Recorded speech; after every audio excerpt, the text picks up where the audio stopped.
Alors bonjour à tous, c'est Nicolas de la chaîne Mister Dividende. J'espère que vous allez tous bien. Alors cette semaine, ça a été une semaine de folie avec GameStop. Donc le David contre le Goliath, les petits traders contre les milliards des hedge funds. On va revenir sur cette histoire un peu plus loin dans la vidéo. Mais avant tout ça, donc il y a d'autres faits économiques aussi qui me semblent importants en tous les cas pour mon portefeuille. Donc on va revenir sur ça et puis ensuite, promis, on parle de GameStop. Donc, le coronavirus et Merck. Alors Merck qui abandonne donc ces vaccins qui sont jugés pas assez efficaces. C'est une mauvaise surprise pour Merck qui, je pense, comptait sur ce vaccin pour exploser les scores sur 2021. Manque de peau, bah, ça pas, ils préfèrent abandonner.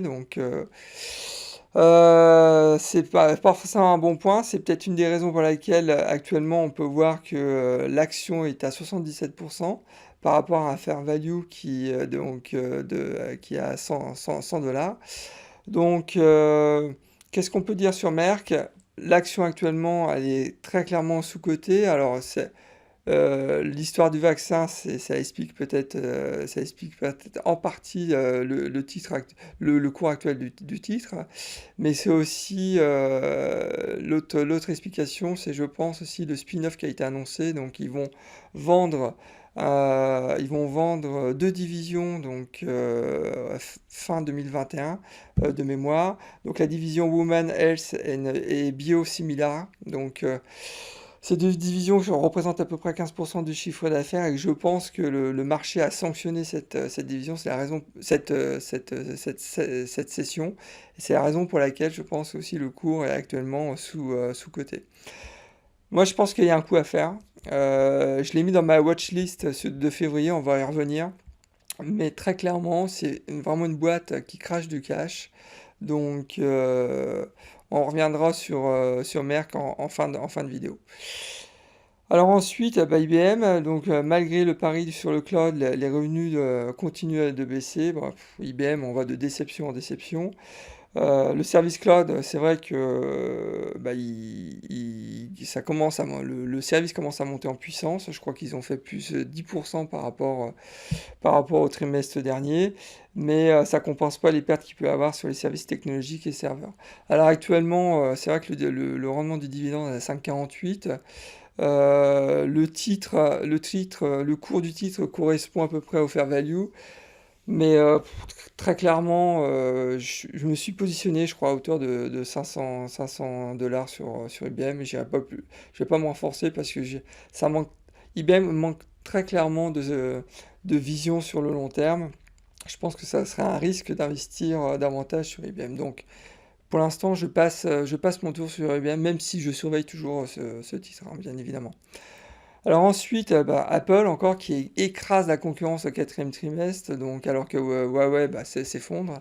Bah, Apple, c'est grâce en partie aux ventes de l'iPhone 12 hein, qui cartonne.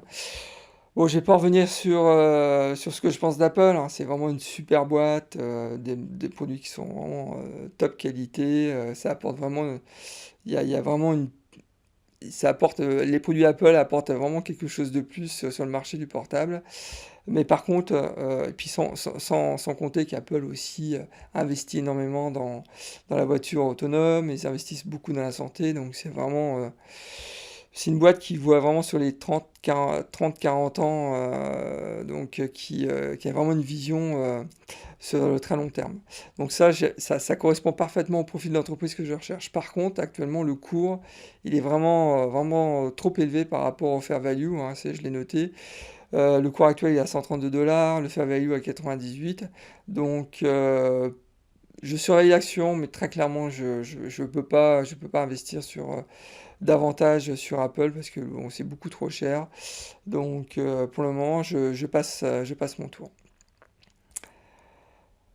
Alors ensuite, l'affaire GameStop. Donc comment on pourrait résumer ça? Moi je pense, c'est ça, comme je le disais tout à l'heure, c'est un peu le David contre Goliath. Alors faut savoir que GameStop, c'est un magasin de jeux vidéo qui est moribond depuis 2-3 ans. C'est en fait, bah, Micromania appartient donc au groupe GameStop. Donc c'est des magasins qui vendent des jeux vidéo, mais en physique. Donc, alors que maintenant, les jeux vidéo sont disponibles par téléchargement sur les plateformes Sony, Microsoft par exemple. Donc, le business model, je pense qu'il a vécu et dans les 5-6 ans à venir, il faut vraiment qu'il change de business model, sinon c'est une boîte qui va mourir. Alors donc vous avez d'un côté donc d'un côté les hedge funds qui sont ultra spéculatifs et qui ont pris des grosses positions à la baisse, donc ils ont pris des options à la baisse sur le titre GameStop. Et quand les particuliers, et en particulier un Wall Street Bet, donc qui est un forum sur Reddit, donc d'investisseurs, ils sont presque 3 millions hein, quand même, quand ils ont vu donc ces hedge funds spéculer à la baisse sur leur magasin favori, qu'est-ce qu'ils ont décidé de faire? Bah, eux, ils ont décidé de spéculer à la hausse. Ce qui a généré un bordel monstre donc sur le marché boursier. En plus de ça, vous rajoutez qu'il y a des brokers comme Interactive Brokers, Robinhood qui ont interdit partiellement les traders de prendre des positions parce qu'il y avait beaucoup trop de volumétrie sur ce titre, beaucoup trop de volatilité. Vous avez aussi la SEC qui s'en est mêlée parce que, bah, évidemment, l'action, je vous rappelle, elle était à 17 dollars début janvier, elle est passée à 328 dollars, donc soit 1829% d'augmentation. Enfin bon, c'est du délire. Et donc là, vous avez donc la recette gagnante pour un beau bordel sur les marchés US. Ça s'est passé, je crois, des fin de semaine dernière. Ça continue encore sur cette semaine. Ça va très certainement continuer sur la semaine prochaine. Il faut savoir que en plus de ça, donc ce groupe d'investisseurs sur Reddit ont aussi pris des positions sur les cinémas AMC. Ils ont aussi pris des positions sur Tanger Factory. Enfin bref. Il y a vraiment une guerre entre les particuliers, donc le retail et les investisseurs type hedge fund et banque. C'est vraiment passionnant à regarder. Euh, et pour expliquer, alors comment la vraie question derrière, c'est mais pourquoi cette affaire GameStop a provoqué en fait cette baisse des marchés. Et donc, j'ai réussi, enfin, je vais vous partager avec vous un entretien de Grégory Volokin, donc, qui a été interviewé sur BFM TV cette semaine, qui explique avec des mots simples des conséquences en fait, de GameStop sur les marchés US. Bonjour Grégory, on voit une tendance à la baisse sur les marchés américains, une baisse appuyée quand même. Le S&P perd plus de 2%, le Nasdaq également en repli d'un peu plus de 2% dans un contexte très particulier, on le disait, sur les rachats de short. Comment est-ce que vous expliquez cette baisse des marchés américains aujourd'hui? Oui, c'est un problème qu'on peut appeler systémique. Ça ne veut pas dire que ça va avoir des conséquences très graves à long terme, mais à court terme, il se passe beaucoup de choses. Alors, c'est pas si compliqué. Vous connaissez l'histoire de GameStop. Beaucoup de traders ont acheté des calls, acheté des options en pariant sur les couvertures de short. Et ça, cela pousse aussi les maisons qui leur vendent les calls, donc les courtiers de Wall Street, à acheter les actions pour ce qu'on appelle faire leur hedge delta, c'est-à-dire limiter leur risque. Donc c'est une sorte de cercle vertueux. Plus les traders individuels achètent des calls et des actions, plus les personnes qui leur vendent ça, les banques, doivent acheter les actions pour se protéger. Mais le problème n'est pas seulement là. Le problème, il est vraiment au fait que des hedge funds, et des gros hedge funds aux États-Unis, avaient évidemment des positions short. C'est le travail du hedge fund, c'est de parier sur les actions qui montent et de vendre à découvert celles qui pensent avoir des fondamentaux qui se dégradent et donc parier sur la baisse. Or, ces hedge funds, maintenant, ils n'ont pas le choix. Ils doivent couvrir leurs positions short parce que ces positions short à découvert sont en train de leur coûter des fortunes. Ils sont dans le mauvais sens. Alors, c'est là que ça devient intéressant. Pourquoi est-ce que le marché baisse dans cette condition-là? C'est parce que ces hedge funds qui doivent couvrir leur position short, ils ont besoin d'argent pour faire ça. Ils doivent acheter GameStop, ils doivent acheter AMC, ils doivent acheter Discovery, ils doivent acheter des dizaines de compagnies qu'ils n'auraient jamais achetées, mais dont ils étaient short. Alors qu'est-ce qu'ils doivent faire? ils doivent vendre les positions dans lesquelles ils étaient. Regardez aujourd'hui, par exemple, les énergies alternatives, le solaire, dans laquelle tous les hedge funds avaient des positions importantes, des baisses de 10, 12, 15%. Les hedge funds vendent Google, ils vendent la technologie, parce que c'est là qu'ils avaient mis beaucoup de fonds. Donc, les hedge funds lèvent des fonds, ça met de la pression sur les marchés.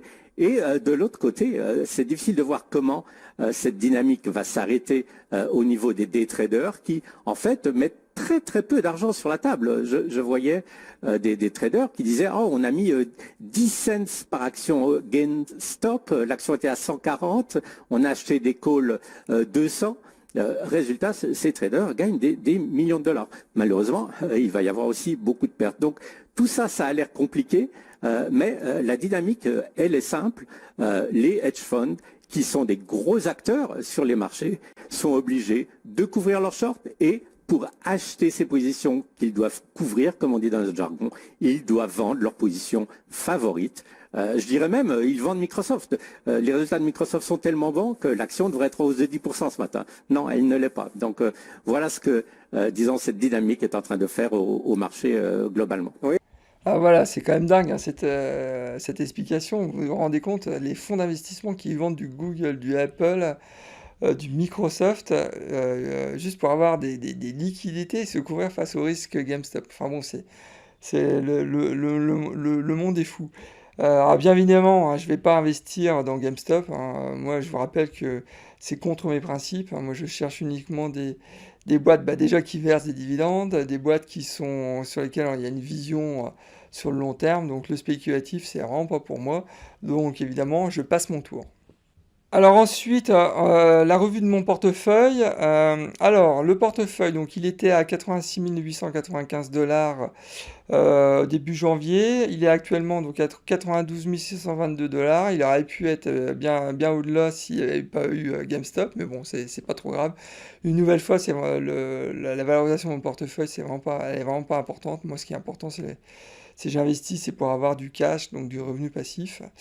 La croissance, donc depuis le début janvier, donc était à 6,59%. Bon, j'ai injecté quand même pas mal d'argent. Voilà. Et ensuite, donc le rendement, donc en intégrant mes dividendes, le rendement de mon portefeuille est actuellement à 6,41%.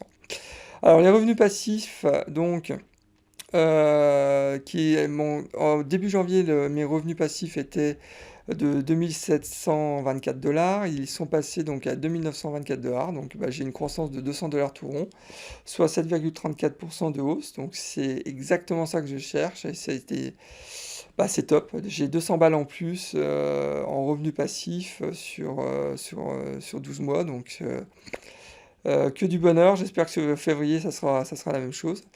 Au niveau des hausses des dividendes, donc bah, j'ai actuellement, depuis le début de l'année, j'ai déjà reçu 7 hausses de dividendes. Donc ça représente, bah, j'ai une augmentation de mes revenus passifs de 16,7 dollars. Donc c'est un petit montant pour l'instant, mais bon, bah, je prends, hein. Donc c'est des revenus passifs qui arrivent juste en possédant des titres à dividendes croissants. Donc c'est parfait, c'est nickel. Donc ensuite, on passe sur la watchlist de février. Alors 6 titres sur lesquels je vais très certainement me positionner et me renforcer. En fait, ces titres sont déjà dans mon portefeuille. Le premier, c'est Kimberly-Clark. Donc actuellement, Kimberly-Clark donc, a un rendement sur le dividende de 3,5%. Ça fait quand même 48 ans qu'ils versent un dividende sans aucune interruption. Donc c'est quand même dingue hein, d'avoir ce genre de boîte. Donc je vous rappelle, Kimberly-Clark, c'est entre autres la boîte qui commercialise Kleenex. Donc ils ont vraiment pignon sur rue dans le secteur.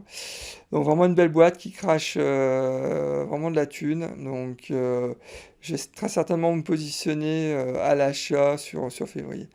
Ensuite, on a Verizon qui est actuellement légèrement en deçà par rapport à son fair value. Donc le cours actuel est à 54, le fair value à 57. Le dividende est intéressant, il est à 4,6%. Donc bon, voilà, à surveiller, mais je vais très certainement aussi passer à l'achat sur février. Merck, bah, comme promis, je reviens sur cette action. Donc, comme je vous disais, donc actuellement, bah, Merck est en promotion. Le titre, il est à moins 23% par rapport à son fair value. Donc, le dividende est à 3,4%. Donc, vraiment très intéressant. Et ça fait quand même 30 ans qu'il verse un dividende sans aucune interruption. Secteur de la santé en plus, comme vous le savez, mon objectif sur 2021, c'est d'investir dans le secteur de la santé. Donc, bon, je vous en dis pas plus, mais vous ne serez pas étonné si au mois de février, je rachète du Merck.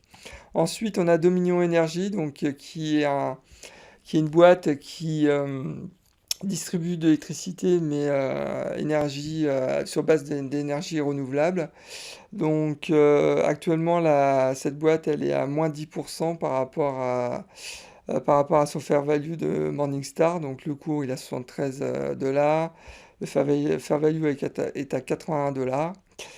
Le dividende à 3,5%. Et ça fait aussi 30 ans qu'il verse un dividende sans aucune interruption. Donc je pense aussi que je vais me renforcer ce Dominion en février. Ensuite, bah, on a encore Microsoft, donc qui est actuellement un peu en deçà du fair value de Morningstar, donc on a moins 12%. Le dividende, donc, je crois même qu'il est en dessous de 1%, je crois qu'il doit être à 0,98%. Bah oui, je pense que je vais encore me renforcer sur le mois de février sur Microsoft, parce que c'est une boîte qui est sous-cotée par rapport à Apple, donc ouais, je pense que en février, je passerai à l'achat de nouveau. Et enfin, on a 3M. Donc 3M qui est un industriel américain. Regardez, ça fait 62 ans qu'il verse un dividende. C'est quand même hallucinant. Le rendement actuellement du dividende est à 3,8%. Le fair value, le titre actuellement est à moins 6% par rapport au fair value, donc le cours à 175 dollars, le fair value à 187. Il y a aussi une opportunité d'achat à ce niveau-là. Alors bon, bien évidemment, je ne vais pas investir dans les 6 actions sur février, mais je pense que très certainement, je vais me renforcer sur Microsoft. J'ai racheté du Dominion et du Merck. Donc ça, je pense que ces 3 actions je vais passer à l'achat de nouveau sur février. Donc bah voilà pour cette vidéo. J'espère que ça vous a plu. N'oubliez surtout pas de liker ma vidéo, de vous inscrire à ma chaîne YouTube si ce n'est pas déjà fait. Et bah, je vous dis à la prochaine et je vous souhaite bah, de bons trades. Allez, au revoir.